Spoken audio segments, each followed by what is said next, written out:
The subcommittee will come to order, and first let me begin by apologizing for the delay. There were a large series of votes in the House, which precluded our meeting at the appointed time, so I do thank you for your forbearance. Good afternoon. It has been 1 year and 8 months since President Obama announced a major change in our country's policy towards Cuba. It has been 11 months since Secretary Kerry visited Havana and reopened our embassy.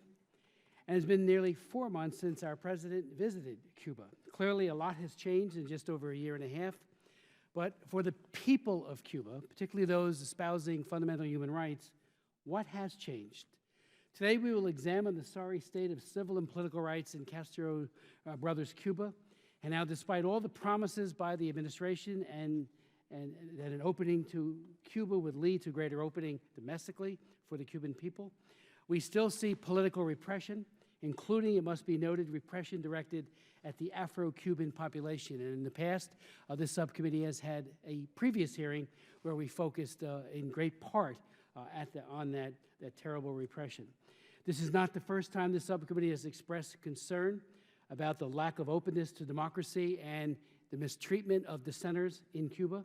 In fact, one of our witnesses, the courageous Dr. Oscar Bichette, offered dramatic testimony before this committee in February of 2012 when he testified via telephone from the U.S. interest section in Havana after evading the Cuban police to get there. Likewise, on February 5th, 2015, we held a hearing entitled Human Rights in Cuba, an Opportunity Squandered, wherein we asked whether the Obama administration had used the considerable leverage that it wields to seek to better the condition of the Cuban people, or whether it was squandering the opportunity. Since then, our fear that the administration has not been pushing sufficiently for the release of political prisoners and other human rights concerns has only grown, with the focus on President Obama's legacy instead of on the Cuban people. For example, when President Obama made his visit to Cuba, he and Raul Castro appeared in a photo op press conference. CNN's Jim Acosta, much to his credit, asked the hard question about Cuba's political prisoners. Raul Castro, much to his discredit, denied that there were any political prisoners in Cuba. Give me the list of the political prisoners and I will release them immediately, Castro taunted. Just mention the list, he said. And President Obama did not present him with a list. Well, Mr. President, I have the list right here of more than 50 political prisoners compiled by our good friend and colleague Ileana Ross-Layton, and without objection, we'll insert that list into the record and we will send it to the embassy here in Washington for Cuba, and hopefully it will be then sent down to Raul Castro. This is the list that President Obama should have had in his breast pocket, ready to pull out when Raul Castro dared him to call his bluff. You know, when I came to Congress in 1981 with Ronald Reagan, in the days of the old Soviet Union, one of the first issues I worked on was the plight of Soviet Jews and refuseniks who were imprisoned or not allowed to leave the Soviet Union. I recall Secretary of State George Shultz when he said that whenever he met with his Soviet counterpart, and from him down to the lowest level State Department officer, he would bring with him a list of imprisoned dissidents and human rights advocates. Front and center of any discussion, whether about nuclear arms or tensions in the Middle East, Secretary Shultz would bring up dissidents, naming them by name. It was this constant focus on human rights that helped move the Soviet government to allow Jews and others to leave the Soviet Union, great people such as the great Natan Sharansky. And I have another list of names I would like to read, that of 6 members of the Cuban National Front of Civic Resistance who have applied for visas to come to the United States, but for some reason, inexplicably, our State Department has refused to allow to visit the U.S. They are Orlando Gomez Echeverria, Jose Alberto Alvarez Bravo, Yeti Denasdel, Yoel Bravo Lopez, Lazaro Ricardo Fiallo, and Ciro Alexis Casanova Perez. I call upon Secretary Kerry to allow these brave people to enter the United States so they can meet with all of us who want to hear their story about what is truly happening on the ground in Cuba. Finally, I note that the administration has failed to secure the release of fugitives from justice, such as Joanne Chesimard, who is on the FBI's most wanted terror list, convicted of killing a New Jersey state trooper, Werner Forster. The administration must insist upon the unconditional return of Chesimard and all other fugitives from justice, as well as demand that the Castro regime respect the civil and political rights of the Cuban people before making any further concessions. And to underscore the point, unconditional means unconditional. There should be no swap where we exchange convicted Cuban spies like Ana Montes or Kendall Myers for these fugitives as a concession to the Castro regime.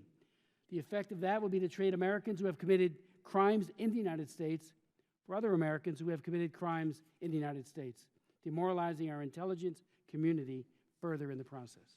With that, I want to turn to our witnesses, and before that, we turn to my good friend and colleague, Ms. Bass, for any opening comments she might have. Thank you, Mr. Chair. For me, I think I will probably sit here today as a minority in terms of what my opinions and viewpoints are. And with all due respect, especially to my colleague, Albio Sirius, who I know is a Cuban American and had a terrible experience with his family and all in Cuba. But I do stand here as somebody who is happy that we have finally changed our policy in Cuba. For over 50 years, having a policy that I think many people in the world viewed as a failed policy. And then our history on the island prior to 1959 was not positive, and I think in the last 50 years was not positive. The numerous attempts that have been, there are the numerous incidents that have been documented of the U.S. trying to overthrow the government of Cuba versus the Cuban people standing up. Attempts by the CIA to assassinate Cuban leaders. There was the suspect plane that was shot down in the mid-70s in which an entire athletic team was lost, a Cuban plane. And now we have President Obama, who in December 17th finally changed our policy. Many countries around the world disagreed with our policy. For many years, the embargo that we had really limited a lot of trade with Cuba, but over the years, especially the last 20 years, a lot of countries began ignoring that embargo, and I think we looked rather strange, especially in the Americas. So the president reestablishing diplomatic relations, removing Cuba as a designation as a state sponsor of international terrorism, increasing travel and commerce. I frankly have always felt that as a U.S. citizen, I should have the right to travel anywhere in the world I choose to travel. The increase in remittances and trade and communications, the idea of U.S. companies beginning to have a physical presence on the island. We do know that the embargo still remains, and I'm hoping over time we lift that embargo.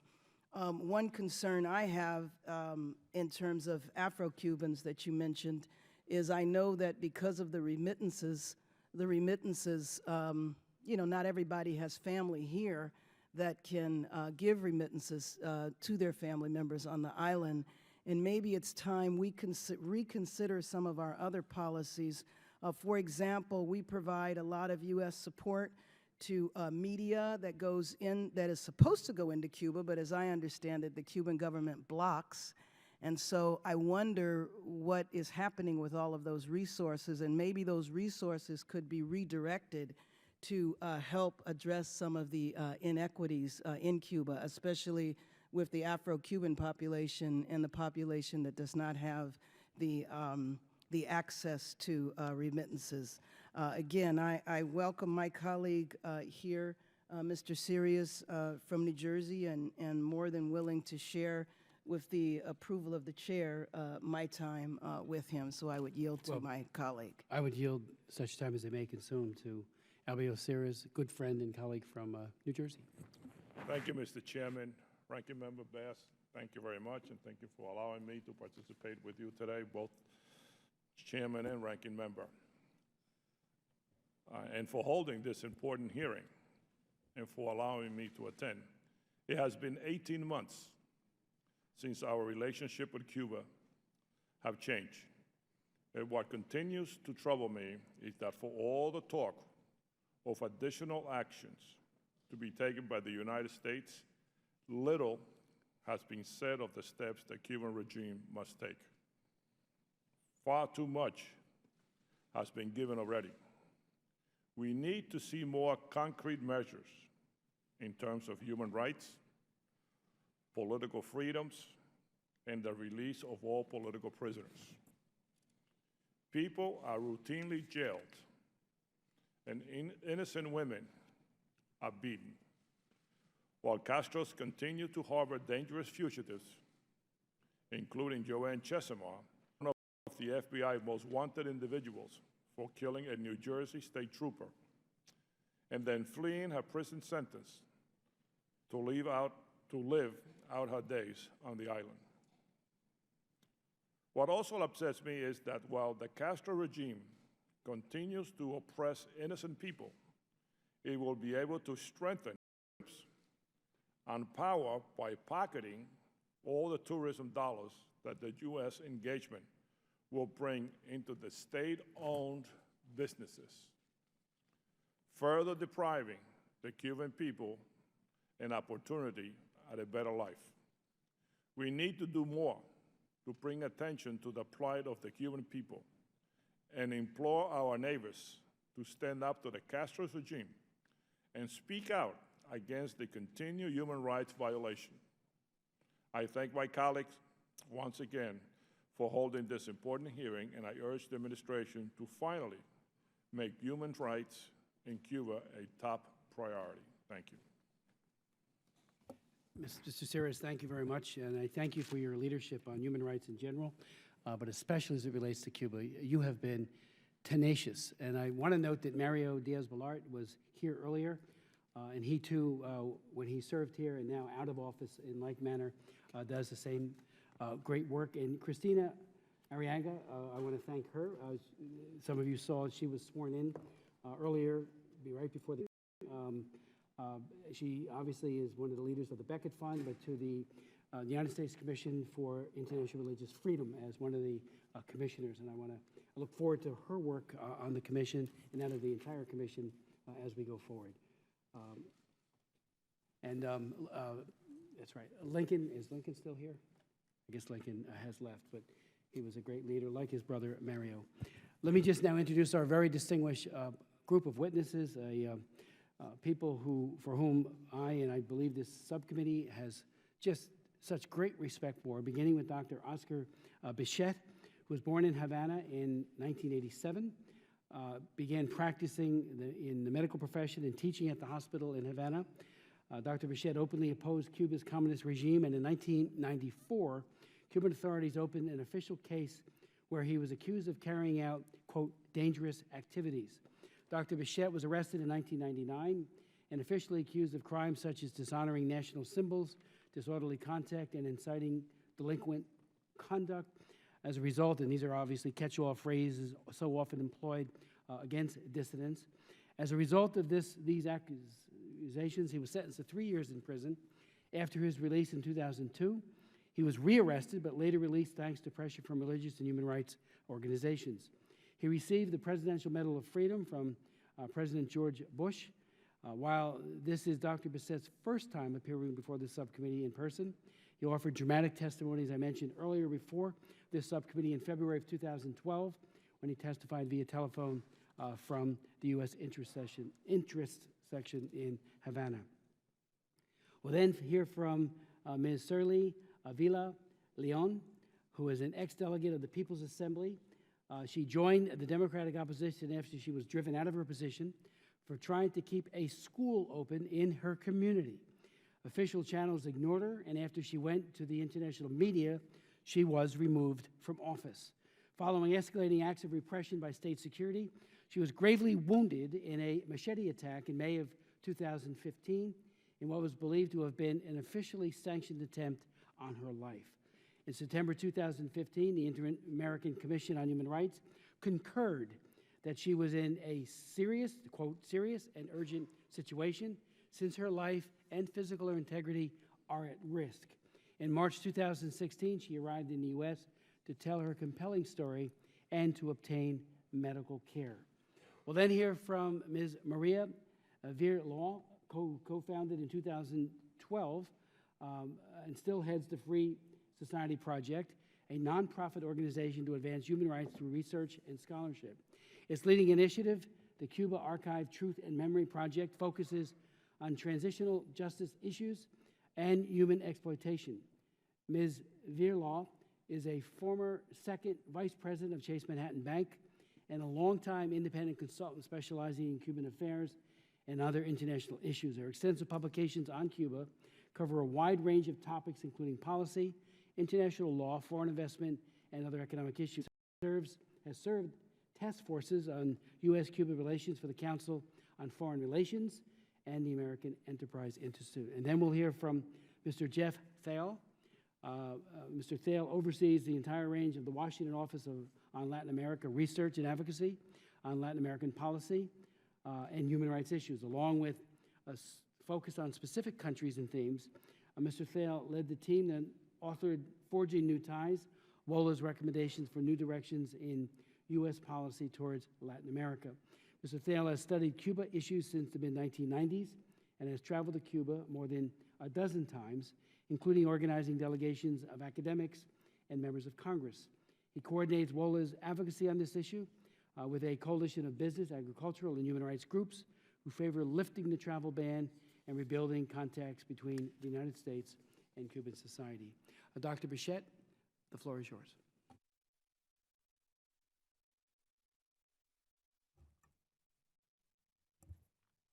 Buenas tardes.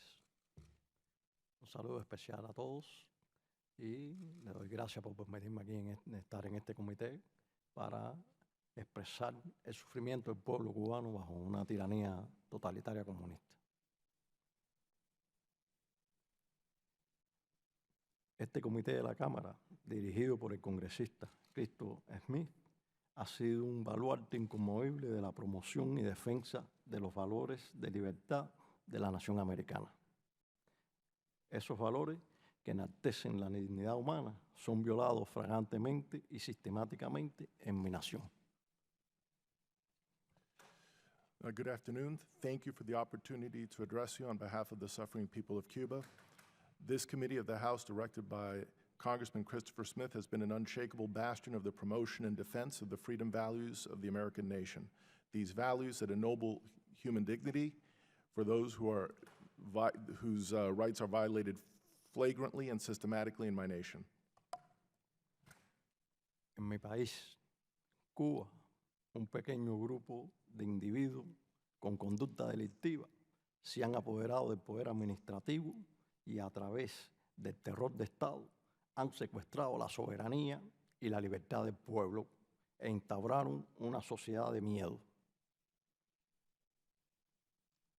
In my country, Cuba, a small group of individuals using criminal conduct have taken over the administrative power and through state terror have kidnapped the sovereignty and freedom of the people and have set up a society of fear. Durante más de 57 años, los derechos humanos básicos, la libertad de palabra, de prensa, de reunión, de asociación y religiosa han sido socavados en detrimento de la dignidad de mi pueblo. For more than 57 years, the basic human rights, the freedom to talk, freedom of the press, to gather, association, and religious freedom have been undermined against the dignity of my people. El régimen socialista que impera en mi país, dirigido primero por Fidel Castro y ahora por su hermano Raúl, fue impuesto por la fuerza de las armas de guerra e invalidó la Constitución de 1940. The socialist regime that rules my country, run first by Fidel Castro and now by his brother Raúl, was imposed by force with the use of weapons of war and overrode the 1940 Constitution. Esta fue suspendida facto y nunca abrogada de jure, por lo que aún en teoría esta está vigente y es la que declara ilegítima al régimen castrocomunista. This Constitution was suspended de facto and never abolished de jure. That is why, even in theory, it is still in force, and it declares the Castro communist regime as illegitimate.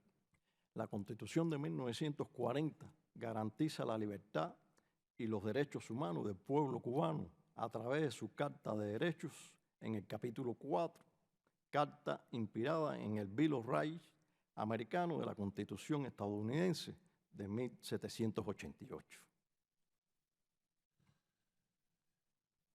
The 1940 Constitution guarantees the freedom and the human rights of the Cuban people through its Letter of Rights in Chapter 4. This letter was inspired in the American Bill of Rights of the United States Constitution of 1788 that que afianza la democracia moderna en el mundo, comenzando con su grito de independencia de 1776. that strengthens modern democracy in the world, starting with its cry of independence in 1776. En la actualidad, la administración ejecutiva estadounidense instauró relaciones diplomáticas con la dictadura de Cuba comunista, en violación del Acta para la Libertad y Solidaridad Democrática Cubanas, o Ley Libertad de Gen y Berton. Actually, the Obama administration has established diplomatic relations with the dictatorship in communist Cuba, violating the Act for Freedom and Cuban Solidarity, or known also as the Helms-Burton Law. Pero lo pésimo fue el menoscabo de los valores americanos de libertad, recogido en el Bill of Rights de su Constitución. But worst of all was the undermining of the American values of freedom enshrined in the Bill of Rights of its Constitution. Admirable señor Smith, congresistas, excelencias, hoy estoy aquí para resaltar la honorable enseñanza de John Marston y Patrick Henry en el Congreso de Estados Unidos de Virginia, donde se opusieron firmemente a refrendar la Constitución estadounidense hasta que se introdujera la Carta de Derechos. Admirable Mr. Smith, congresspersons, excellencies, I'm here today to highlight the honorable example of George Mason and Patrick Henry in the Congress of the State of Virginia, where they firmly opposed to countersign the Constitution of the United States until the Bill of Rights was introduced.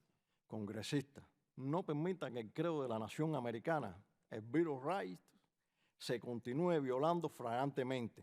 No sean tolerantes en mantener al pueblo americano y cubano apartado en dos naciones, la de ustedes libre y la mía, Cuba esclava. Congresspersons, don't allow that the creed of a nation, the Bill of Rights, continue to be violated flagrantly. Don't be tolerant, maintaining the American and Cuban people separated in two nations, yours free and mine Cuba slave. Con su solidaridad no solo engrandecen la dignidad humana, sino que aceleran el proceso hacia la democracia y la libertad del pueblo cubano. Muchas gracias. God bless America y a Cuba. With your solidarity, you not only enhance human dignity, but you accelerate the process through which democracy and freedom comes to the Cuban people. Thank you very much. God bless America and Cuba. Dr. Bissett, thank you so very, very much. I'd like to now turn to Ms. Avila, and please present your testimony.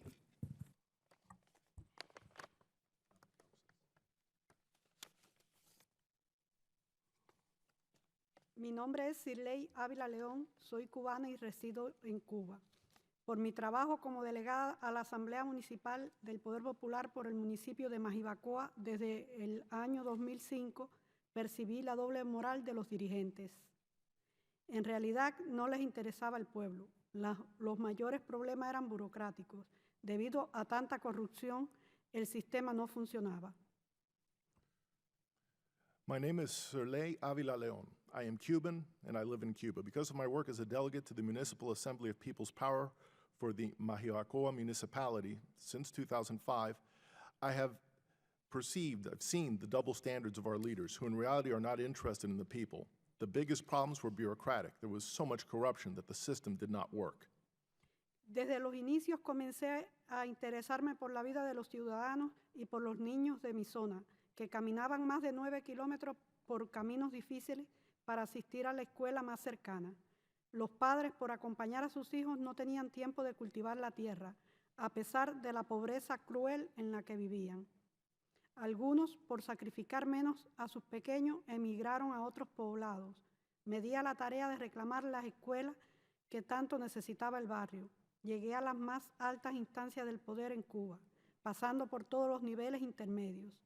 Y aunque que se fabricara una escuela, muy pronto fue cerrada, quedando el pueblo y los niños campesinos en la misma situación de desamparo.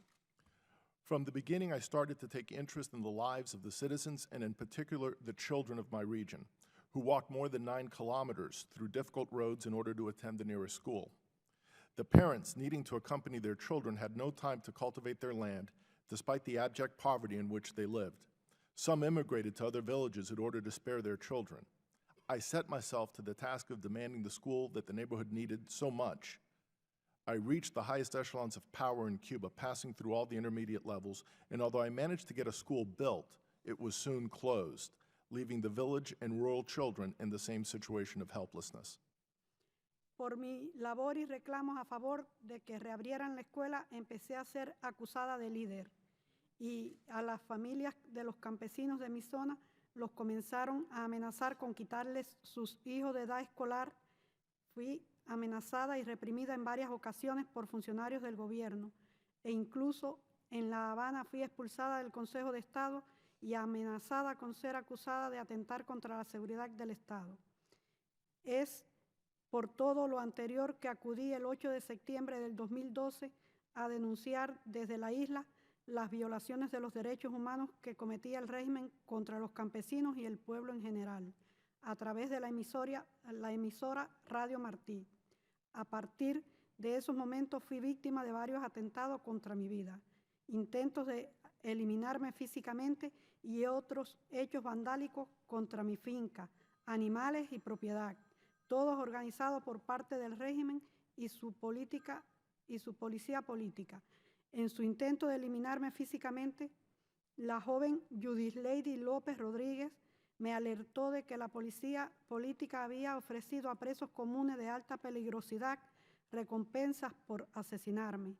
Ella fue asesinada el 26 de septiembre del 2014 por denunciarlo públicamente después que yo sufriera un ataque donde quemaron mi cama en la madrugada. Su asesinato fue encubierto por un crimen pasional. Because of my work and my demands in favor of reopening the school, I began to be accused of being a leader, and the families of the farmers in my area began to receive threats that their school-aged children would be taken away from them. I was threatened and repeatedly repressed by government officials, and in Havana, I was even expelled from the Council of State and threatened with being accused of threatening state security. All this is what led me, on September 8, 2012, to denounce the regime's human rights violations against the farmers and the people in general from the island itself by means of the broadcaster Radio Martí. From that moment onwards, I was a victim of several attempts on my life, attempts to eliminate me physically, and other acts of vandalism against my farm, my animals, and my property, all organized by the regime and its political police as part of its attempt to get rid of me. A young woman, Yudislady López Rodríguez, alerted me to the fact that the political police had offered highly dangerous common criminals rewards for murdering me. She was killed on September 26, 2014, for publicly decrying an attack on me in which my bed was set on fire during the early morning. Her murder was covered up as a crime of passion. El 24 de mayo del 2015 fui atacada en mi vivienda por Osmani Carrión, enviado por la seguridad del Estado para matarme. Estoy segura que fue enviado por la policía política porque después de los hechos descubrí que Osmani Carrión era un preso común de alta peligrosidad, al que días antes de agredirme le habían concedido la libertad condicional. Me agredió con un machete, cercenándome la mano izquierda, mutilándome el brazo derecho y ambas rodillas. No me cortó la cabeza gracias a la presencia de un niño en el lugar de los hechos y a Dios que protegió mi vida para poder estar aquí hoy y brindar mi testimonio. En los días del ataque, el régimen había comenzado un rumor de que yo había vendido la finca y que me había ido de la zona, con la intención de que los vecinos no se preocuparan con mi desaparición física. Además, no tengo duda de que el régimen castrista es un asesino porque las pruebas irrefutables del hundimiento del remolcador 13 de marzo, que hoy se cumple 22 aniversario de su ejecución. On May 24th, 2015, I was attacked in my home by Osmani Carrion, who was sent by state security to kill me. I am sure he was sent by the political police because I later discovered that he was a highly dangerous common prisoner who had been granted parole only days before attacking me. He attacked me with a machete, severing my left hand and mutilating my right arm and both knees. He did not cut off my head thanks to the presence of a child at the scene of the events, and thanks to God who protected my life so that I could be here today and offer my testimony.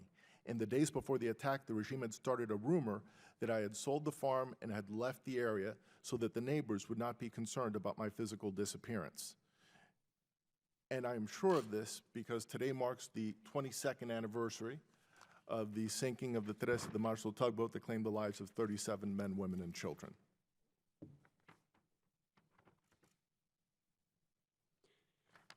Hoy, ante este subcomité de Relaciones Exteriores del Congreso de los Estados Unidos, quiero hacer dos preguntas, teniendo en cuenta las nuevas relaciones del gobierno de Estados Unidos con la dictadura de Cuba. Pregunto, ¿por qué la situación de las sistemáticas violaciones a los derechos humanos que Cuba ha sido un punto fundamental en las negociaciones con el régimen, que lleva 57 años en el poder? No es posible que el gobierno de los Estados Unidos haya hecho tantas concesiones al régimen de Cuba sin exigir a cambio el respeto a los derechos humanos en la isla y la justicia para tantas agresiones a los derechos civiles y políticos de los cubanos. Soy testigo directo de la manera en la que funciona el sistema legal, donde no hay garantías procesales para los ciudadanos. Today, before this Subcommittee of Foreign Affairs in the United States Congress, I want to ask two questions. Taking into account the U.S. government's new relations with the dictatorship of Cuba, I wonder, why has a situation of systematic human rights violations in Cuba not been a fundamental point in negotiations with the regime that has been in power for 57 years? How is it possible that the U.S. government has made so many concessions to the regime of Cuba without demanding respect for human rights on the island and justice for the many attacks on the civil and political rights of the Cuban people? I am a direct witness of the workings of the legal system in which citizens are not guaranteed any procedural safeguards. Agradezco mucho que durante los años otras víctimas de la represión en Cuba se han presentado y han tenido este mismo espacio para denunciar y dar a conocer la realidad cubana. Y agradezco que me hayan dado la oportunidad de participar hoy aquí. Solo pido al gobierno de los Estados Unidos, a las organizaciones internacionales de los derechos humanos y a los gobiernos libres del mundo que no abandonen al pueblo de Cuba en su lucha por la libertad, que no se dejen confundir por la campaña de propaganda del régimen que presenta a Cuba como un país en transición. Cuba sigue siendo una dictadura militar. En Cuba se siguen violando los derechos humanos y en estos momentos el pueblo de Cuba está más desamparado que nunca detrás de la cortina de los inversionistas extranjeros y los turistas norteamericanos. Les pido que no abandonen a Cuba y que denuncien nuestra cruda realidad. Muchas gracias. I am very grateful that over the years, other victims of repression in Cuba have had the chance to come forward in this very space in order to denounce and publicize the realities of life in Cuba. And I thank you for giving me the opportunity to participate here today. I ask only that the government of the United States, international human rights organizations, and the governments of the free world not abandon the people of Cuba in their struggle for freedom. Do not allow yourselves to be confused by the regime's propaganda campaign presenting Cuba as a country in transition. Cuba remains a military dictatorship. In Cuba, human rights continue to be violated, and the people of Cuba are now more alone than ever behind the curtain of foreign investors and North American tourists. I ask you not to abandon Cuba and to denounce the harsh reality we live. Thank you very much. Ms. Avila, thank you so very much for your testimony and for suffering personal injury for your beliefs. Your testimony was outstanding. I'd like to now ask Ms. Verlou if you could present your testimony as well. Gracias a ustedes que me permitieron Thank you, Mr. Chairman and members of the subcommittee, for the opportunity to offer you this testimony. Please consider for the record my more extensive written statement. Without objection, it'll be made part of the record. Thank you. Today, I will focus on the Cuban government's continuing violations of the right to life.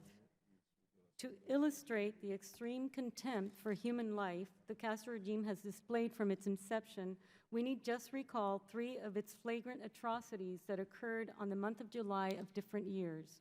In 1994, on a day like today, July 13th, a group of 68, including many women and children, boarded a tugboat to escape to the United States. 3 boats were waiting for them, alerted by infiltrators. With high-pressure water jets, they began ripping children from their parents' arms and sweeping terrified passengers off to sea. Finally, they rammed and sunk the fleeing tugboat, drowning all those who had taken refuge in the cargo hold. With survivors clinging to pieces of wreckage, the pursuing boats then circled around them, seeking to drown them with wave turbulence. 37 perished, including 11 children. 14 years earlier, on July 6, 1980, Cuban Navy boats and an Air Force plane had attacked an excursion boat that toured the Canima River of Matanzas, loaded with passengers and who tried to flee to the United States. The exact number of victims from that massacre is unknown, but numbers in the dozens and included children. Among hundreds of July victims of the Castros, 2 stand out. On July 22, 2012, Oswaldo Payá, arguably Cuba's leading opposition figure, and Harold Cepero, a young activist from his organization, were killed in a car accident believed to have been caused by state agents. These are just examples of the large-scale and growing tragedy the Cuba Archive Project, which I head, is documenting, and for which the Cuban regime has not been held accountable. To date, we've recorded over 6,100 deaths and disappearances caused by the Castro regime, or so attributed to the Castro regime by our project, not from combat situations. Each has a detailed record. The victims include infants, pregnant women, the elderly, human rights defenders, Protestant pastors, Jehovah's Witnesses, political prisoners, young men objecting to military service, and anyone who gets in the way of the Castros. Also on the list are 21 U.S. citizens executed, assassinated, or disappeared, and 6 killed in terrorist attacks sponsored or supported by Cuba. We know, sadly, that this count is woefully lacking. What's more, for it to be comprehensive, it would have to include many more Cubans who've perished and extend it to many countries where Cuba has created, supported, and promoted war, subversion, and terrorism, as today in nearby Venezuela and Colombia. The human toll of the Castro dynasty is easily, in my view, several 100,000 and counting. Things are not much better since Raul Castro, until 10 years ago, the number 2 man, assumed supreme command in Cuba, replacing his brother Fidel. Since then, and until last December 31st, Cuba Archive has documented 264 cases of death and disappearance, a count we know is very incomplete. A particularly troubling aspect of the ongoing crimes of the Cuban regime relates to the grave abuses committed by Cuban authorities against persons attempting to escape the country. The attacks appear to have declined, in part because Cuba has perfected a highly lucrative business from exporting people that welcomes most departures. Yet killings, beatings, torture, and other abuses perpetrated on those fleeing have not stopped. To take just one example, on December 16, 2014, the day before President Obama made his surprise announcement of normalizing relations with Cuba, 32-year-old Leosbel Diaz disappeared after Cuban border guards sunk, reportedly in international waters, the boat in which he was escaping with 31 passengers, including women and children. What's perhaps more egregious is the aberration of a tropical Berlin Wall at Guantanamo, altogether overlooked by the free world. 26 years after the fall of the infamous Berlin Wall, a deadlier replica, now lasting twice longer, stands in communist Cuba. Barbed wire, minefields, watchtowers, ferocious dogs, sharpshooters, all to prevent escapes to the U.S. base in Guantanamo. It has a sordid extension, a seawall in the bay added in the mid-1990s to prevent swimmers from reaching the U.S. base. Cuba Archive has documented several dozen individuals killed or disappeared while attempting to flee to our base in Guantanamo. But we believe that hundreds, perhaps thousands, have paid with their lives, limbs, eyes, or years of prison for attempting the crossing in the last 5.5 decades. Our government is well aware of the landmines on the Cuban side and that the Cuban guards stationed around our base have orders to shoot to kill the fence jumpers. Let me finish with an important clarification. Our work is not primarily about lists or statistics. Each number or name on these lists, or the victims missing from them, is a story, a stolen life, a circle of loved ones left behind in grief, and to date without foreseeable justice. We try to honor each person by gathering as much information as possible and dedicating an individual record of our database to each one. But it is impossible to have a full tally of the magnitude of this tragedy, and much less to convey the loss and suffering connected to each story or to this overall calamity. At times, it overwhelms. I urge you to visit our website, cubaarchive.org, and familiarize yourself with this story. At least see some of the faces, as we have pictures of many victims. The Cuban regime is guilty of egregious, extensive, and ongoing crimes against humanity. This is an amply documented fact that reputable governments and institutions, as well as principled individuals, can only ignore at will.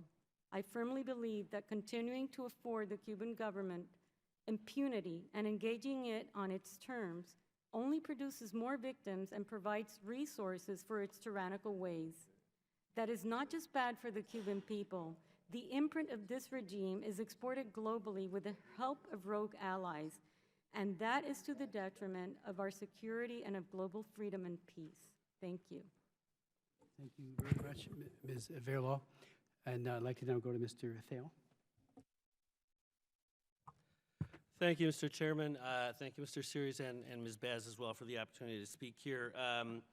I will probably present, as Ms. Baz said, something of a minority view on the panel.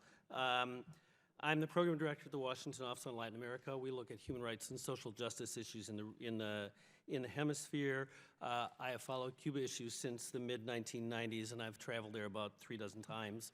We have a pretty broad set of contacts from Cuban government officials through academics in the religious community and to people in the dissident community. I think we heard on this panel a set of very serious and real concerns about the human rights situation in Cuba. There are serious and real human rights problems on the island, although I probably wouldn't paint them in as uniformly grim a way as some of the other panelists here would. But I think the question is less about the specifics of the situation than about how the U.S. responds to that situation.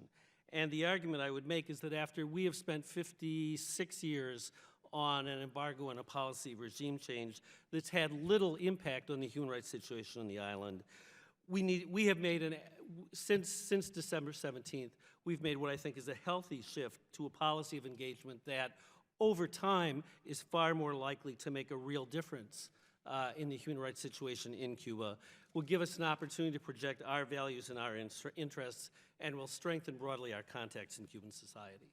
So overall, I want to make 3 points. One very quickly about Cuba today, one about changes that are going on in Cuba itself, and then finally come back to the U.S. role in addressing the human rights situation and U.S. policy toward the island. We've heard about the human rights situation in Cuba today. There are violations of freedom of speech and freedom of association. There's only one legal political party on the island. Those are real and very serious concerns. And as we've heard, there's harassment of dissidents, and though we didn't talk about it much here, pretty clearly a policy of short-term detention of dissidents. As important for most Cubans, along with the human rights situation, probably for most Cubans more important, the economy is stagnant, and people, especially young people, are looking for opportunity. I don't think we should paint everything as grim in Cuba. Life expectancy is long. The medical system is reasonably good. Literacy is high. There have been some efforts to address racial inequity, LGBT issues, and women's participation in the workforce. All that said, no question there are real and serious human rights issues in Cuba. I think what's important, kind of my second point here, is that there is a process of change going on the island itself. I think we know about some of the economic changes. They are halting. There's a lot of back and forth in this process. But there's clearly movement toward the emergence of a private sector, toward greater foreign investment, and toward what eventually will be a more mixed economy in Cuba. Along with that, and I think this has been less talked about, but I think it is evident that within Cuba itself, we have seen greater political openness and greater political debate and greater access to and sharing of information in the last several years than we have seen in previous decades, and I think that's important. I think we've seen the spread of cell phone technology. I think we've seen limited but real increases in internet access. I think we've seen far more blogs and bloggers in Cuba itself expressing a much wider range of political opinions. I think we've seen the sharing through thumb drives of regular sets of information, including a lot of information from the United States and everything from newspaper columns to the latest television shows. I think we've seen greater official tolerance of all of that sort of behavior, and I think we've seen more debate among the sort of nascent civil society, in the academic community, and even in official Cuban media than we have in the past. And so I think there's a limited, we shouldn't exaggerate, but there's a real process of internal change going on, driven in part by the economic change, driven in part by increased access to information and the internet. In that context, the change in our relationship with Cuba is important. Before December 17th, our policy of embargo and regime change, did very little. I think if you look back, it did very little to actually encourage change on the island. In fact, more often than not, it offered the most hardline sector in the Cuban Communist Party an excuse to crack down further on dissent.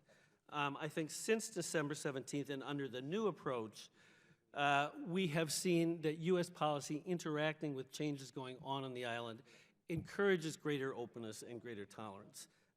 We heard a comment earlier about President Obama's visit, and I'd say I think President Obama's visit's actually an example of ways in which U.S. engagement helps open space. The president came, he gave a press conference. Raul Castro may or may not have responded to the question about human rights and political prisoners, but he was forced for the first time in public and on Cuban television to answer a set of uncensored questions from an international press audience. The president, our president, followed that with a television, live, nationally televised speech in which he warmly greeted the Cuban people and made some of the strongest criticisms of the Cuban government that they've heard on public television in many years.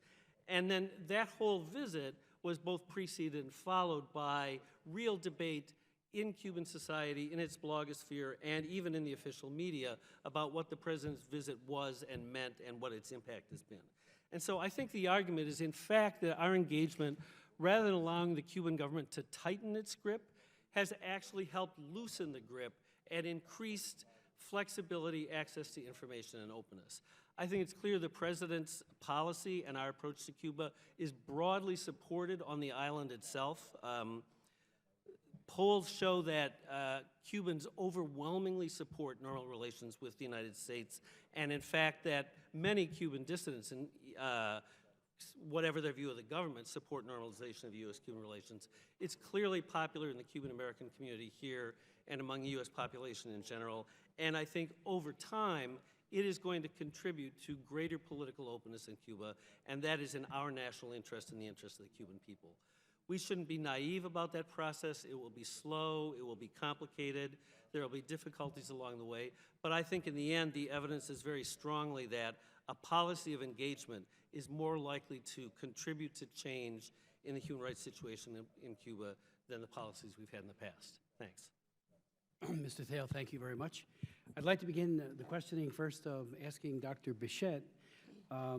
Years ago, I met Armando Valladares, who had spent numerous years in Cuban prisons. He was tortured horribly. He wrote a book called Against All Hope. I've read it twice. I actually went with him to the UN Human Rights Commission. Frank Calzone has been there many times, bearing witness to human rights abuses, including sex trafficking. And I'll never forget reading the book when he described the tortures that were systematic, the Ho Chi Minh polls, the terrible, degrading perversions that were imposed upon political prisoners by the guards with the full assent of the Castro brothers for years. And I'm wondering if you could tell this committee what it was like for you when you were in prison. How were you treated? How much time did you spend in solitary confinement? And if you could just provide us that insight. You know, it was books like Richard Wurmbrand's Tortured for Christ, which got me into the religious freedom issue back in 1981, when he talked about what Nicholas Ceausescu's secret police called the Securitate had done, that it woke up many of us in Congress about what, in that case, Ceausescu was all about. In the communist regime of the Soviet Union, Solzhenitsyn laid bare what was going on in the gulags in Siberia. It is important that we know truly what's going on behind those closed doors. If you could provide us with some insights.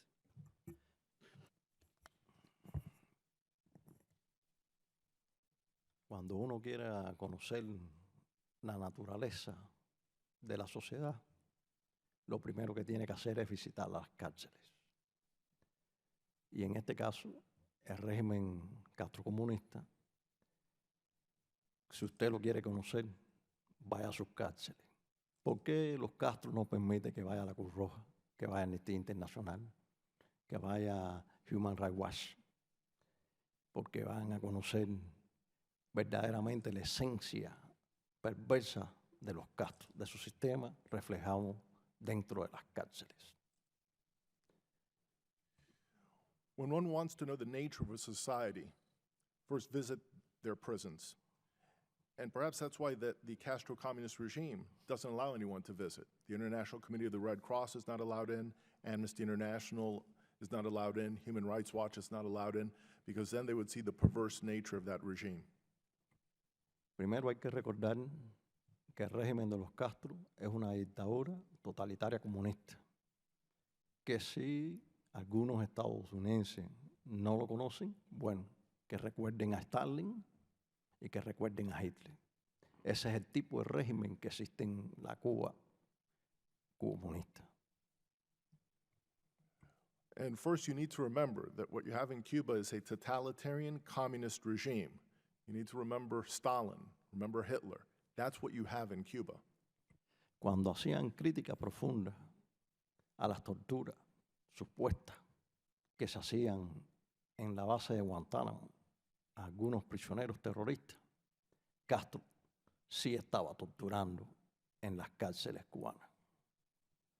When many were making a profound critique of torture taking place in the Guantanamo naval prison camp with the terrorists, Fidel Castro at the same time was torturing in Cuba.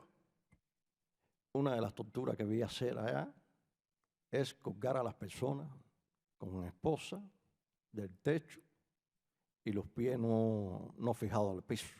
Y ahí durante 10, 12, 24 horas mantenían a las personas. One of the tortures that they used to commit was to hang people from the roof, from the ceiling, with handcuffs, with their legs dangling in the air for 10 to 24 hours. Otra de las torturas que vi hacer ahí fueron cuando le ponían las esposas a estos reclusos con las manos hacia atrás y las manos también esposadas a los pies, y en esa posición fetal invertida lo tenían también durante periodos largos en su celda. Another one was where they handcuffed individuals with their hands behind their back and also handcuffing their feet in a reverse fetal position and leaving them several hours in their cell in that prone position.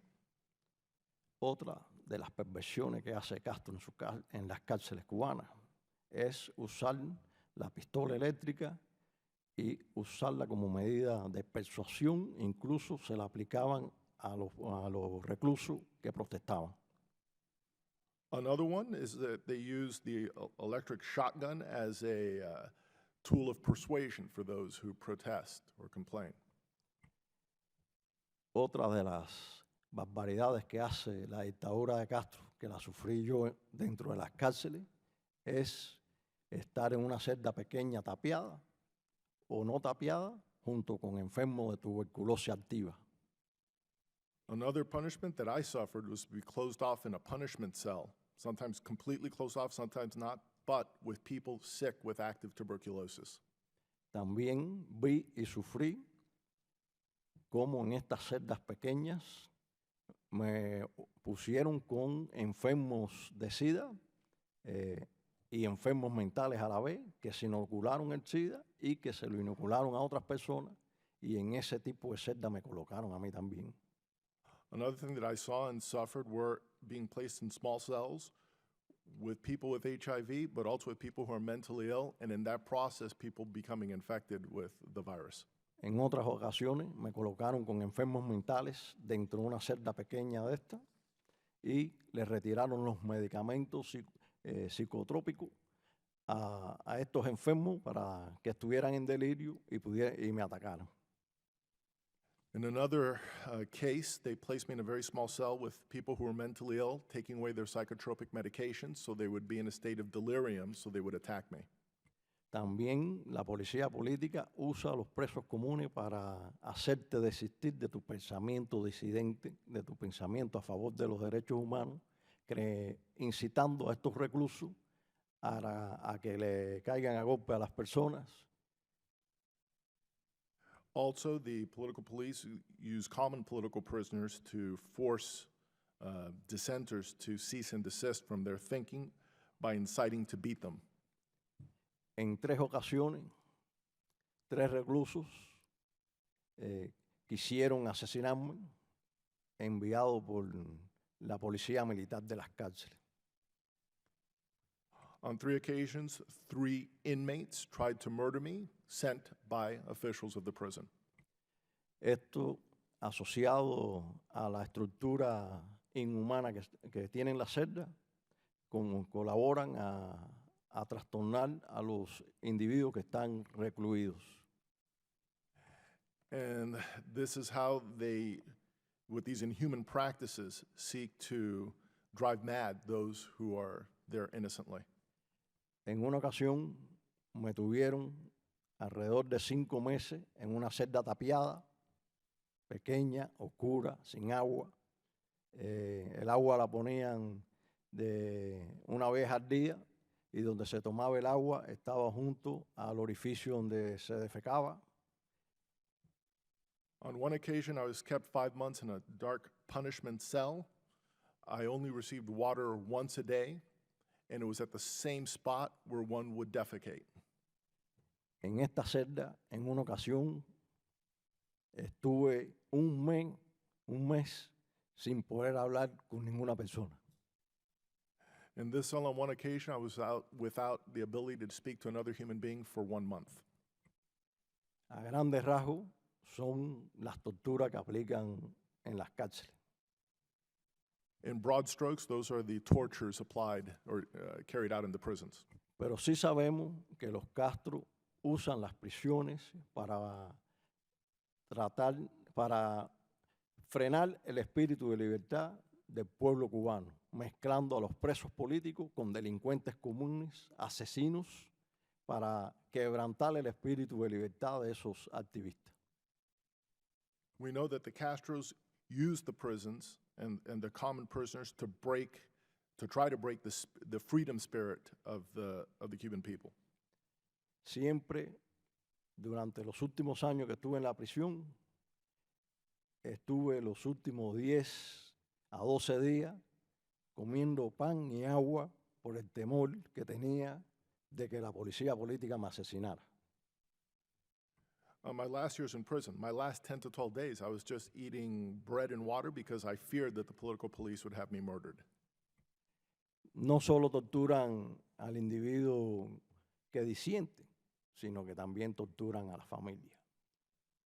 And they not only torture the person who dissents, but also their families. Las familias son requisadas, registradas, como si fueran delincuentes comunes cuando van a hacer las visitas.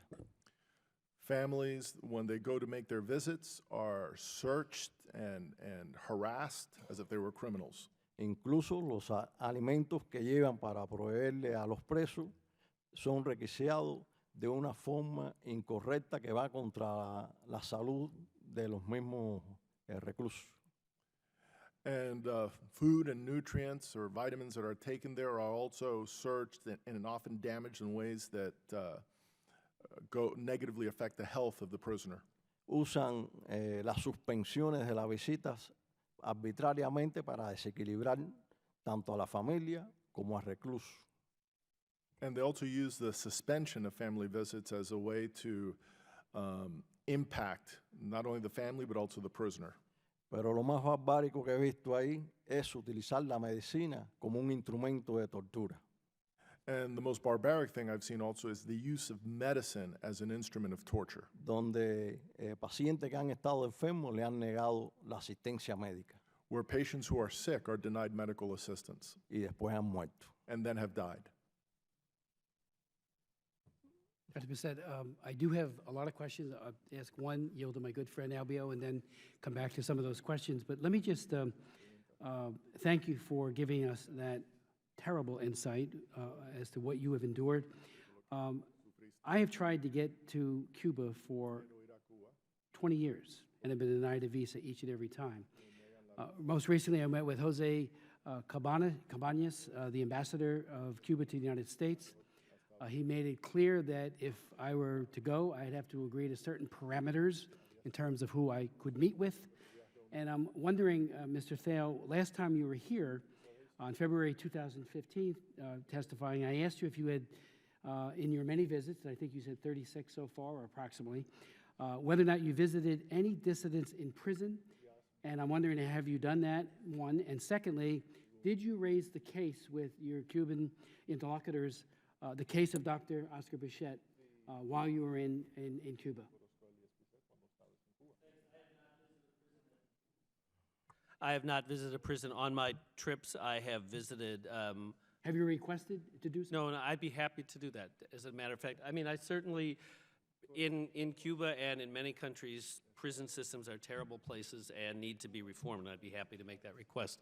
And I know there's been discussion about the ICRC visit, so I think that's perfectly legitimate. I have not raised Dr. Bichette's case. I have raised a number of cases, of individual cases as well as general human rights cases with Cuban authorities. But no specific dissidents? Pardon? No dissidents by name? I have named I've named a number of individual cases over the years, including the 75 who were arrested in 2003. I raised that personally with the Cuban foreign minister. So I've raised a range of those cases, and I obviously raised the Ellen Gross case. Just so I know, was there any reason why you didn't raise Dr. Bissett? I mean, there was a campaign that Albio Ceres, Ileana Russ-Layton, Lincoln Diaz-Balart, Mario Diaz-Balart, and I, and many others, to have Dr. Bissett named as the Nobel Peace Prize. I know he was under review for that. It was a global effort. We certainly, in Congress, had a bipartisan effort to do so. I mean, his prominence and his gravitas, his courage, I don't know how he survived all of the cruelty that was imposed upon him. I have no idea. Faith, I'm not sure how he could have survived it. And to be here speaking so eloquently and in such calm tones when he has been so maltreated by a dictatorship, I would have hoped you would have raised his case. But I would like to, maybe you can help me get that visa, because I want to go to the prisons. I have been asking, just let me say parenthetically, then I again will yield to Dr. Bissett. I've been in Chinese gulags, Beijing prison number 1, when Shadana Guzmao of East Timor was in a Jakarta prison. Jakarta, the Indonesians allowed me into that prison. Along with Frank Wolf, we got in during the worst days of the Soviet Union into Perm Camp 35, which is where Sharansky was held and many other political prisoners. All of those dictatorships allowed us into the prisons, and we can't get into the prisons of Castro's Cuba. It is very telling. Albio. Thank you, Mr. Chairman. Dr. Bissett, thank you very much. You know, Mr. Thale, I came here when I was 11 years old, 1962. And I've been dealing with the Cuban community where I live ever since. Well, you know, I represent the second largest concentration of Cuban Americans outside of Miami. And I get that 55 years or 57 years without any kind of talking, it's a long time. But my biggest complaint is that we have given away pressure points where we could have drawn concessions from the Cuban government.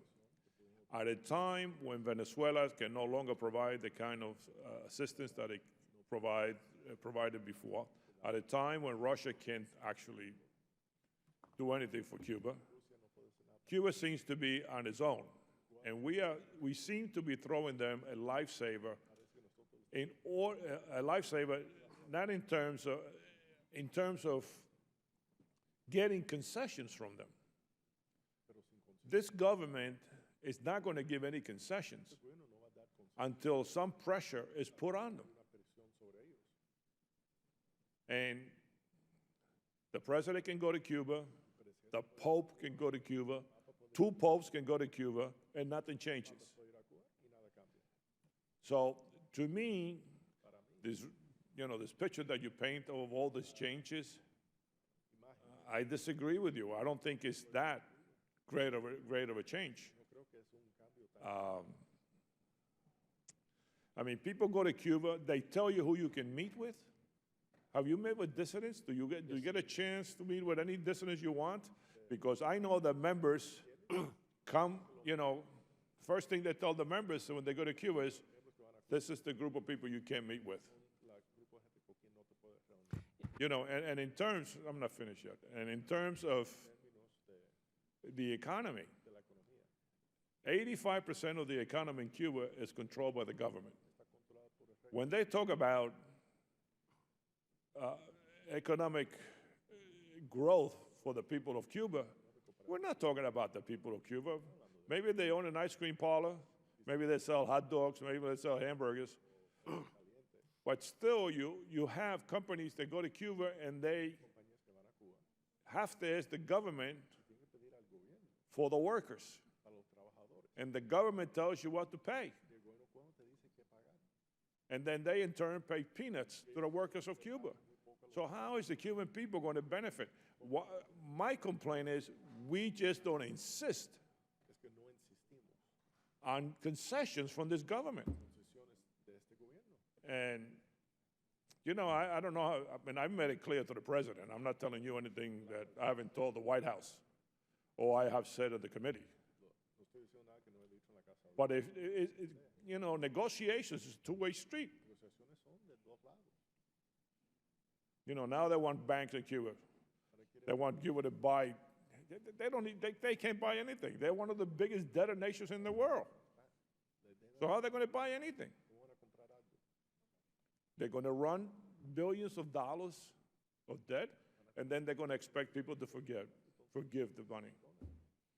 So I know we have to start someplace, but my biggest problem is we started and we didn't get any real concessions. And in terms of Joanne Chesimard, I'm constantly meeting with the state troopers in New Jersey.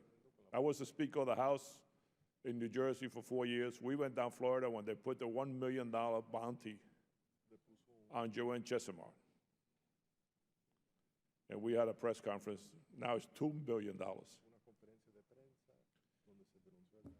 And now they're talking about exchanging prisoners, Montes for Joanne Chesimard. There's no reason we should give up a spy because you have a person who shot somebody point blank on the New Jersey Turnpike and ran to Cuba and has been living there as if she was a hero. So,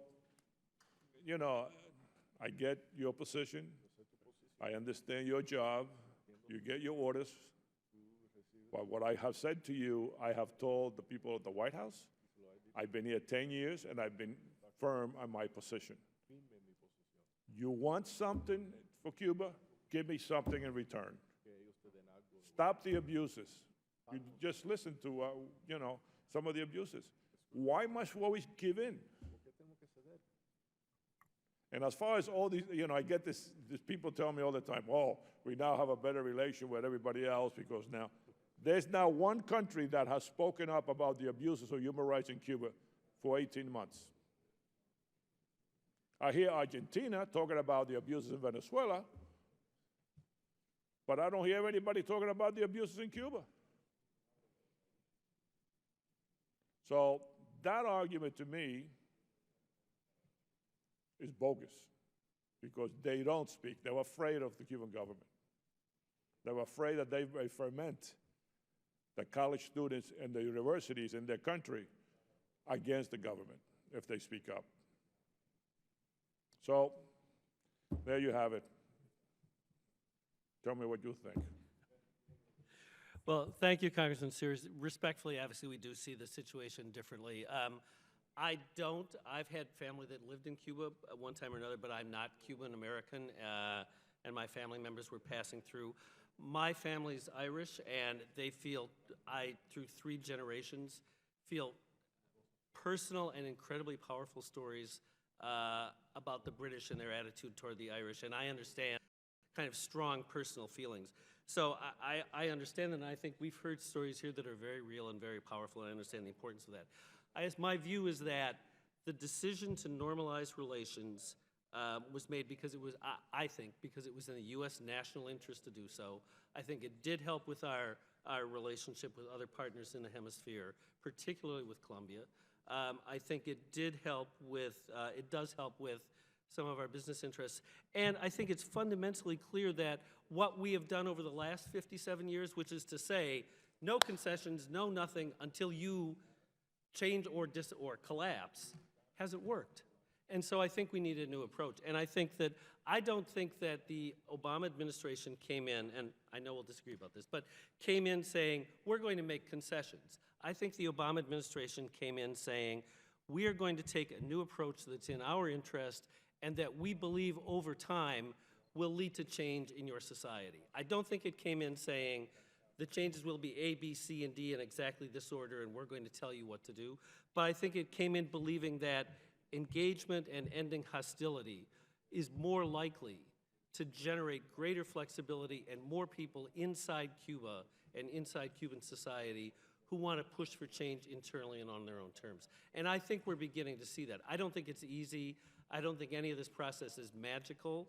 But I do think that over time, it's far more likely to make a difference. Well, look, I want the best for for Cuba. I just think we have different ways, from my experience, my life experience, of how to approach, and deal with the Cuban government. I'll just give you an example that just happened to me. My aunt came from Cuba not too long ago. She went back to see her daughter. I asked her to give me a copy of my birth certificate. She went to the municipal building. They denied my birth certificate because they said I was a terrorist. So, like anything in Cuba, they gave $20 to somebody. I have 4 copies in my house today. So, and I can tell you other things that has happened to families of mine because they're related to me, how they lost their job, how they pressure their family. And people that were educated on the island and educated in Russia. And once they found out they were my cousins, they became persona non grata. So, I do have emotional, ties to Cuba. But my biggest problem is, look, let's negotiate.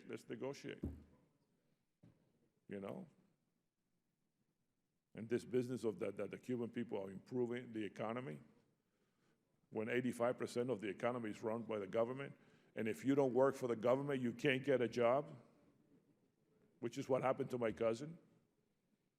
He was an engineer. He lost his job. And where do you go? You're an engineer in Cuba, and you don't work for the government. Become a taxi driver.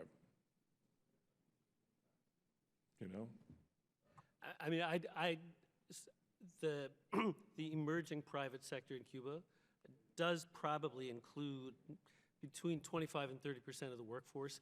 Within that, there's a small set of people who are making real money. I think there's a little question about that. And then there actually is, we're beginning to see for the first time in 55 years, people working in the private sector for others.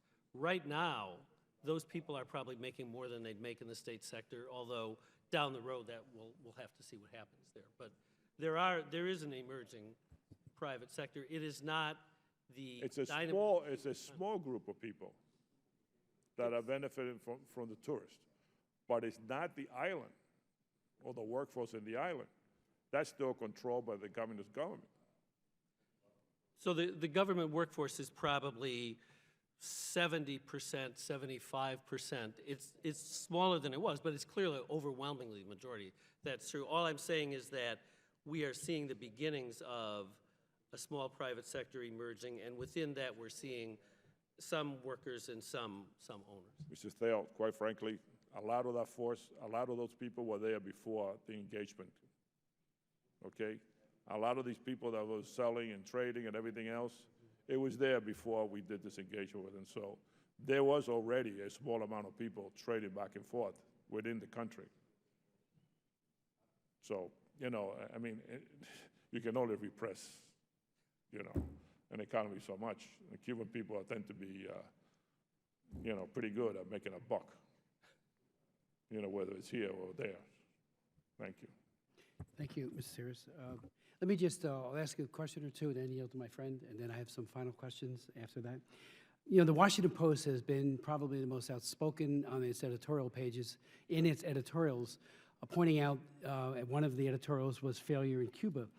They've had a series of important statements to be made. They've pointed out that the economic lifeline to Cuba when the Soviet Union diminished, then Russia, in terms of their ability to provide economic assistance to Cuba. Venezuela, with the decline of oil prices, they lost their capability, and now they're really in dire straits and cannot funnel money to Havana. And then the U.S. stepped in right at the precise time to keep the dictatorship afloat. The Washington Post, one of their editorials, January 31st, said, Mr. Obama continues to offer the Castro regime unilateral concessions requiring nothing in return. Since the United States has placed no human rights conditions on the opening, the Castro regime continues to systematically engage in arbitrary detention of dissidents and others who speak up for democracy. In fact, detentions have spiked in recent months.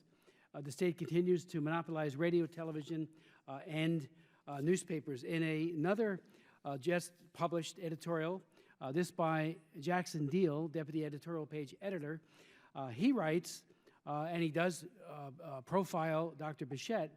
He says that Obama's policy has had the effect of stranding the most pro-American, pro-democracy people in Cuba, the activists who have spent their lives fighting the system at enormous personal cost.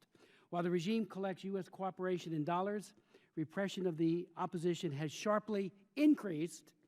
According to the Cuban Commission for Human Rights, there were 6,075 political arrests during the first 5 months of this year, 2016, the highest number in decades. If that isn't a clear suggestion of a failed policy, you know, wait for what? As things go from bad to worse, as more people are being rounded up, as catch and release becomes the modus operandi for the Castro brothers. So I think we need to put this in perspective. I was for the apartheid sanctions against South Africa, the sanctions against Russia most recently, the sanctions against China when they were in place. Unfortunately, they've been lifted, and we have seen a diminution of human rights respect under Xi Jinping's regime in the People's Republic of China. We put sanctions on in order to say, we're not kidding. Conditions are about human rights and about the great people like Dr. Bichette and others who are suffering unspeakable cruelty because they want freedom and democracy. I would ask a question, how many people, and maybe Ms. Verlaw, you might have this answer, one of you might, how many people has the Castro regime tortured over these many decades? How many people have they killed because of their political positions? It seems to me the number is so high, and I've seen estimates, but I would appreciate your thoughts, that the Castro brothers ought to get a referral from the Security Council to the International Commission, the ICC, the Tribunal for Crimes Against Humanity. I mean, we are talking about large numbers of people over the course of many decades, as systematic repression and, of course, a systematic murdering of people who don't agree with the regime. Your thoughts, and again, if anyone has any insights as to how many people. Ms. Verleau? I don't think anybody can answer how many people because we simply don't know. But I just want to point out that the Stasi files that were recovered point to around 60,000 political prisoners. I forgot, I think in the early 70s or late 60s. There's just no statistics. But I do want to say something that comes to mind. We do know how many the Pinochet dictatorship killed in its 15-year life. And that's 3,187 is the total of disappeared and killed by the Pinochet regime. And I never heard any human rights organization argue that we must engage the Pinochet regime on its own terms, that we must somehow convince them by giving people cell phones or whatever that they need to change. The fact of the matter is the Chilean society was never totalitarian, and yet the whole community, the whole worldwide community condemned dictatorship in Chile.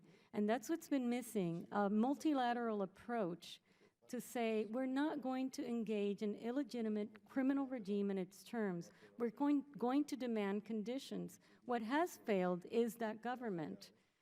Engagement has been tried by European countries, by Canada, by Latin America for decades. We've traded, invested, supported, given credibility, given assistance to Cuba, you name it, and nothing has worked. What we need to do is try to get a multilateral approach to understand that that is the nature of that regime, that we must set conditions to engage it.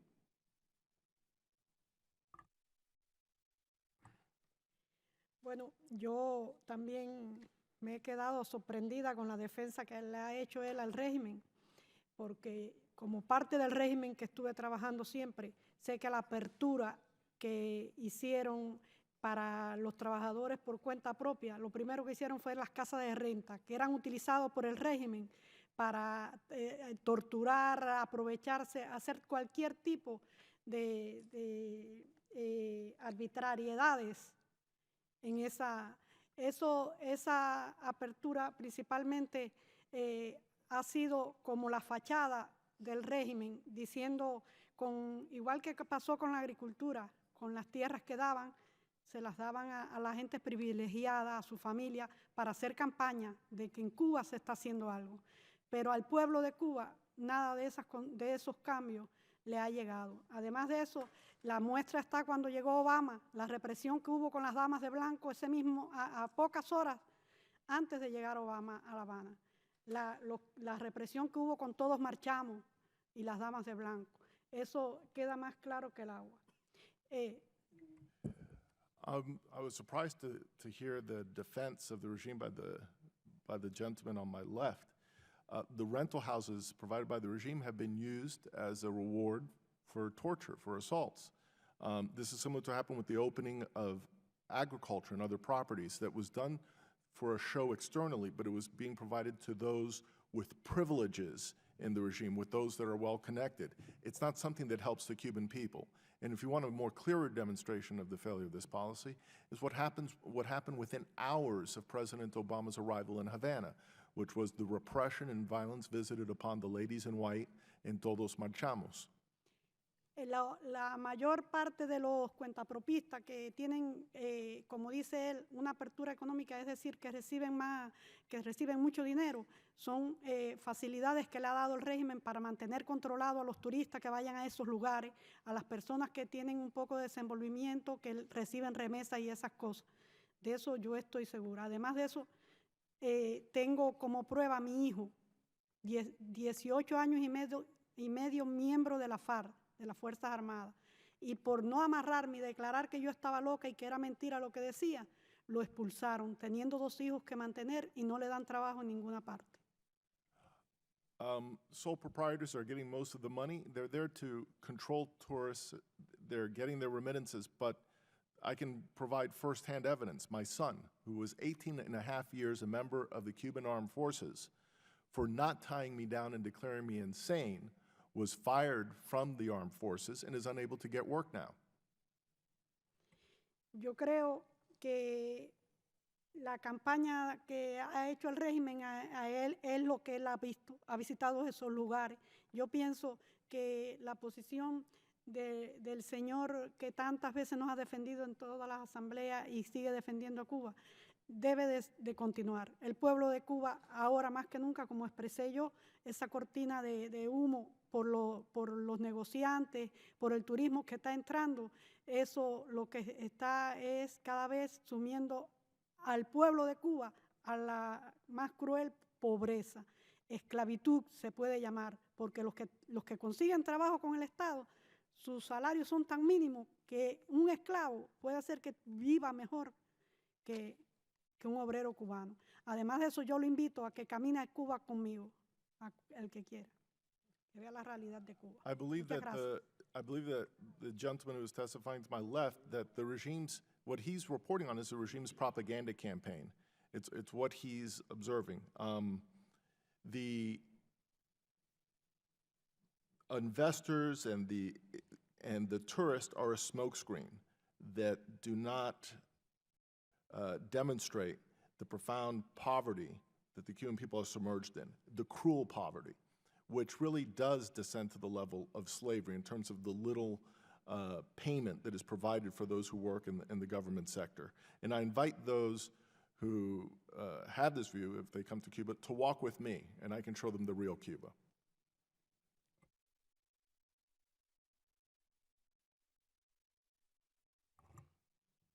Yo quería recordar algunas cosas que debemos tener presentes, ustedes como congresistas, como representantes del pueblo americano, y nosotros como cubanos que estamos aquí, que también queremos hablar de nuestro pueblo, que ustedes tengan presente. Cuando le hablaba que la dictadura de Castro es una dictadura totalitaria comunista y la comparaba con Hitler y Stalin, eso es la real verdad.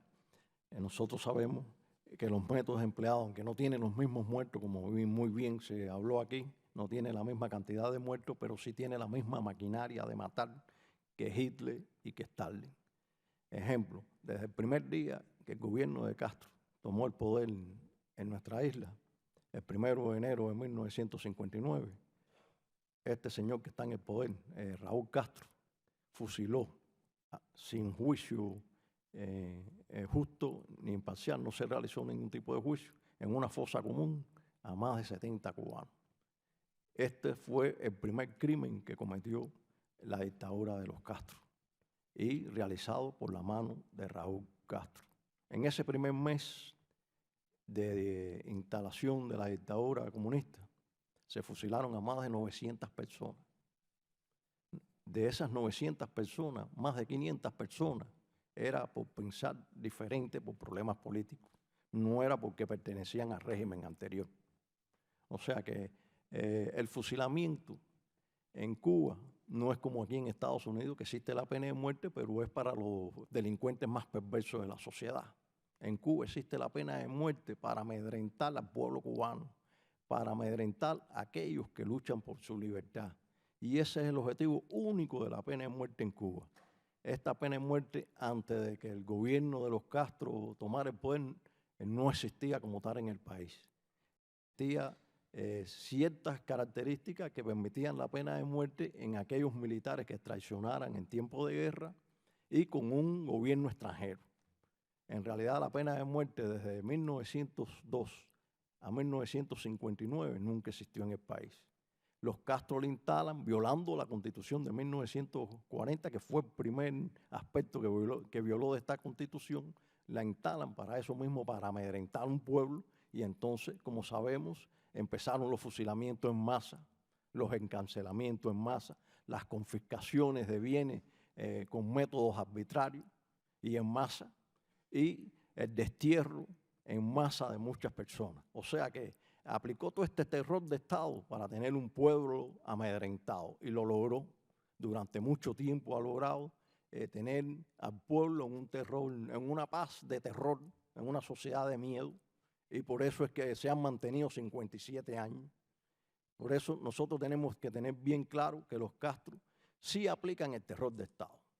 Sí, la Guerra Fría continúa en nuestro país, no entre países, sino el gobierno de Castro contra el pueblo cubano. Ahora utilizan el terror de Estado no de forma masiva porque ya el pueblo está controlado. Hay un adoctrinamiento desde pequeño, hay esta maquinaria de matar que no permite que las personas se puedan expresar ni puedan realizar las actividades que se vienen de los derechos elementales. Y entonces ahora lo que aplica es el terror selectivo. Toda persona que alce su voz, toda persona que critique lo mal hecho, toda persona que exija el derecho a hablar, a reunirse, a tener prensa, a tener libertad religiosa, esas personas son encarceladas o son fusiladas. Incluso los últimos 3 personas que fusiló Castro, que fue en el 2003, fueron fusilados porque quería amedrentar a ese pueblo que buscaba libertad, y lo logró. Cuando fusiló a estos 3 jóvenes, incluso 3 jóvenes de la raza negra, que lo escogió por eso mismo, porque sabía que en la sociedad cubana que hay discriminación racial no iba a haber una gran repercusión sobre el caso. Incluso muchos líderes internacionales, incluido el Papa, criticaron esta actitud. La pena de muerte ahora no está abrogada, pero hay una moratoria. Pero el mismo Castro dijo que si tenía que hacer lo que hizo en el 2003 con estos muchachos, lo hacía. Y el mismo Castro dijo que no iba a quitar la pena de muerte porque tenía que mantener la resistencia política en 0. Entonces hay que tener presente que en Cuba no es una sociedad normal. Cuba es una sociedad de miedo. Incluso cuando en Cuba hay muchos problemas.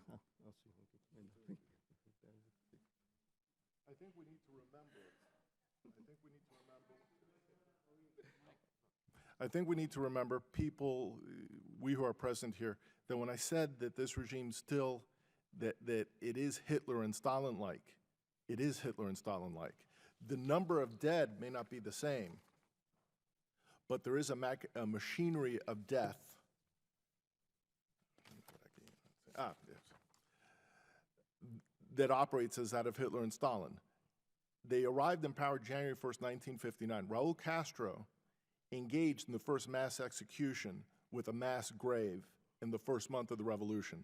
900 people in the first month were executed, 500 of them for thinking differently. They did not pertain to the previous regime. The death penalty exists to terrorize the population and to control it. Prior to the revolution in 1959, the military, prior to the revolution, between 1902 and 1950, there was no practical death penalty in practice in Cuba. There was a regulation that if someone in the military was a traitor to the country with a foreign power, they could be executed. But beyond that, it didn't exist on paper and it wasn't applied in practice. This dictatorship has engaged in mass executions, mass jailings, mass confiscations of properties to impose state terror and to use this state terror to control the Cuban people through fear. So it really is state terrorism, and there is a Cold War continuing in our country, but it is against our own people. It is, and these days, because that terror has been so effective, it doesn't have to be a mass terror. It's a selective terror against all who raise their voice, all who associate freely or assemble freely. They can be targeted. The last 3 young men to be executed in Cuba in 2003, young Afro-Cuban men, were executed with the purpose of terrorizing the Cuban population, especially the Afro-Cuban population. Since then, there have been no more executions, but the death penalty remains on the books. Raul Castro has said that if they need to do what they did in 2003, they will do it again. And please have that present.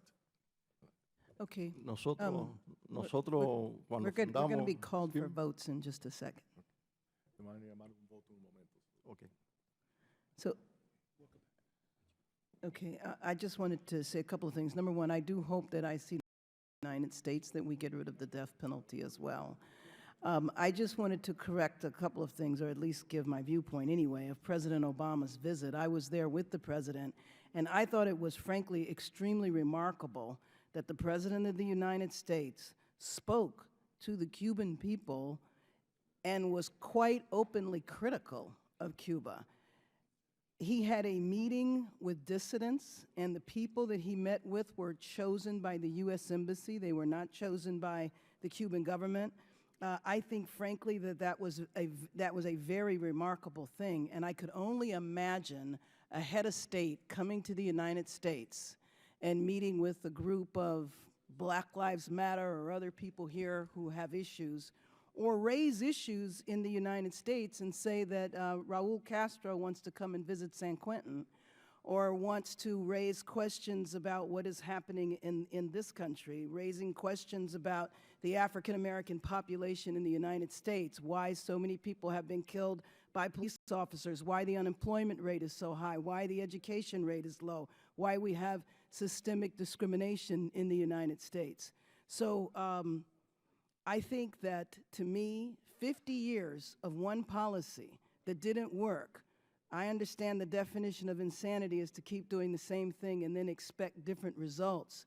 To me, it makes sense that we have a new policy, and it is certainly my understanding that when the Obama administration has been in negotiations with the Cuban government, that they have consistently raised human rights violations. And it's my understanding that when we engage in negotiations with many other countries, that is also what we do. We don't leave that off the table. With that, I'm going to go vote. Thank you. I'll yield back to the chair. Thank you very much. Dr. Bichette, you wanted to finish your comment? Para finalizar, sí, para finalizar, porque se ha hablado del tema racial y creo que la congresista debería oír las graves dificultades raciales que hay en Cuba contra las personas de la raza negra. Primeramente, sí. I think it's important because we just brought up the issue of race, and I think it's important that we talk about the issue of race in Cuba. Primeramente, en Estados Unidos hay dificultades raciales, pero se pueden resolver en los tribunales porque son tribunales independientes, imparciales y justos. En Cuba no existe ese tipo de tribunal porque la justicia está subordinada al poder ejecutivo. In the USA, these difficulties can be resolved in the court of law where the judiciary is independent, but in Cuba, the courts are subject to the arbitrary whims of the executive. La población negra de Cuba es la más discriminada. En Cuba hay problemas raciales, pero esa no es la principal dificultad que existe en Cuba. The population, the Afro-Cuban population in Cuba is one that's most discriminated against, but that's not the greatest issue confronting Cuba. La mayor dificultad que hay en Cuba es el apartheid ideológico o político que existe en el país. The greatest issue is the political and ideological apartheid. The most important issue is the political and ideological apartheid that exists in the country. Donde todas las personas que piensen diferente, que disienten, son despreciados por el régimen castrista. Where all persons who think or speak differently are discriminated and looked down upon by the Cuban regime.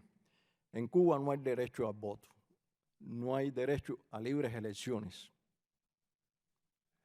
In Cuba, there's no right to vote, there's no right to free elections. Los derechos elementales que tanto defienden aquí en Estados Unidos es lo que falta en Cuba. The elemental human rights that are defended so much here in the United States are what is lacking or what are lacking in Cuba. El pueblo estadounidense con el pueblo cubano tiene una bella historia de compenetración. The history of the United States and of the people of the United States is a beautiful story of integration.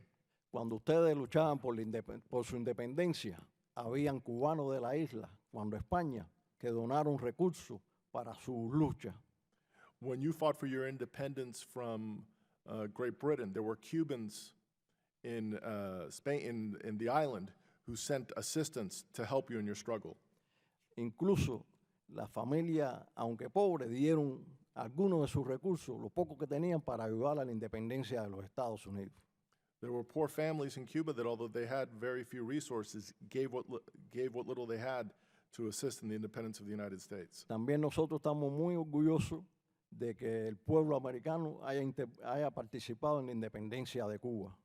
And we're also very proud that the American people took a part in the independence of Cuba.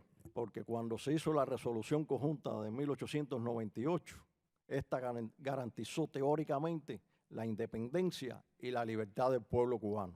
And when the joint resolution of 1898 was done, it guaranteed the independence and freedom of the Cuban nation.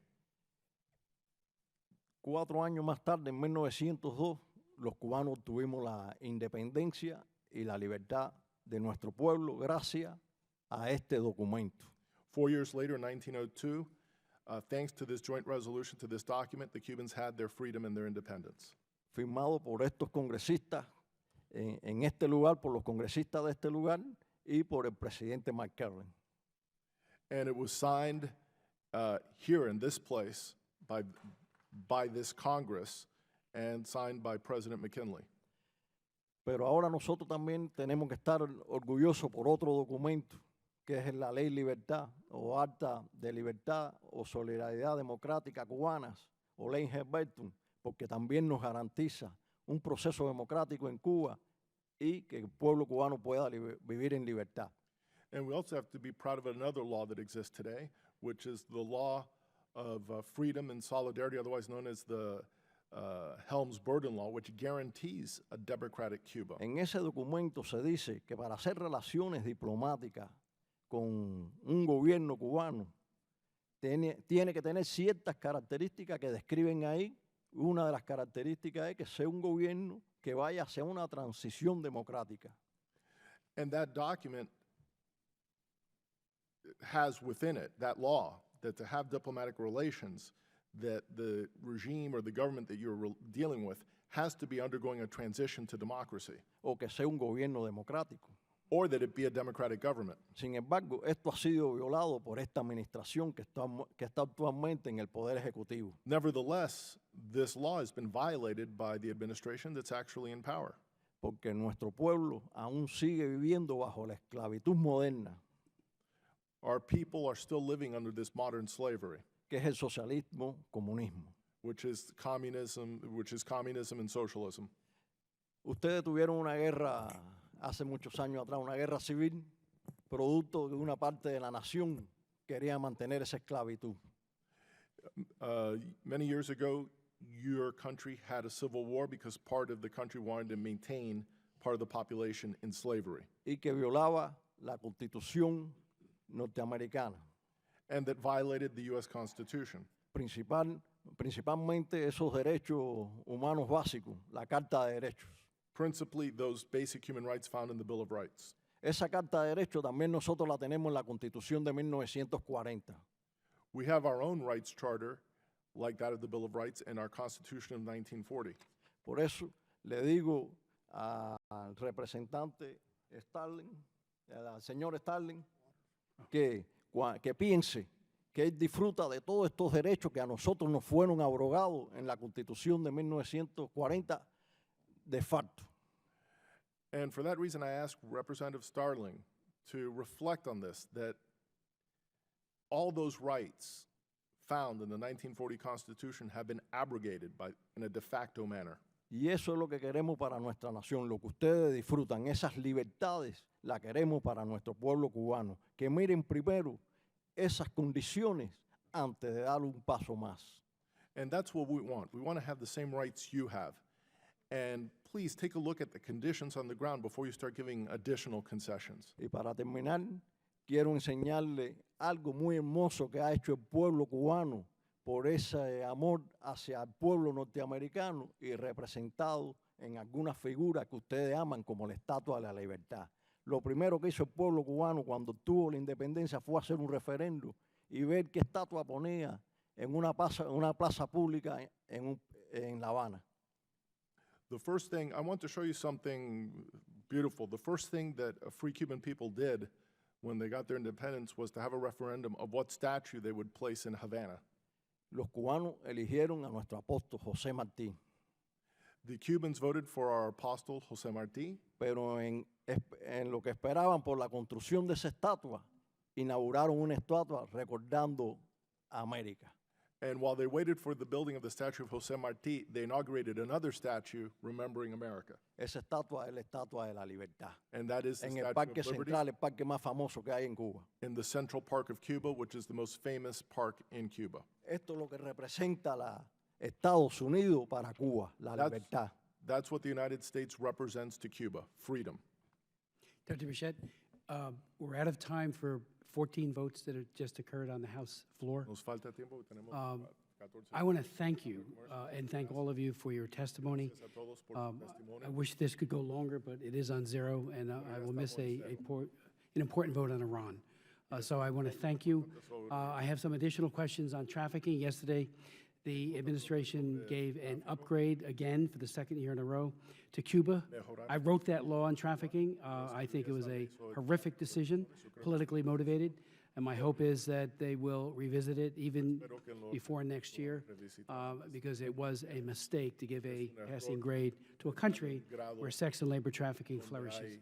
The hearing is adjourned, and again, I thank you. I do have to run. Y gracias, tengo que correr lamentablemente. Okay. Y creo que mira.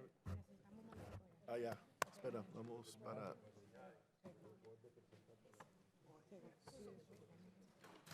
Yo no sé si es.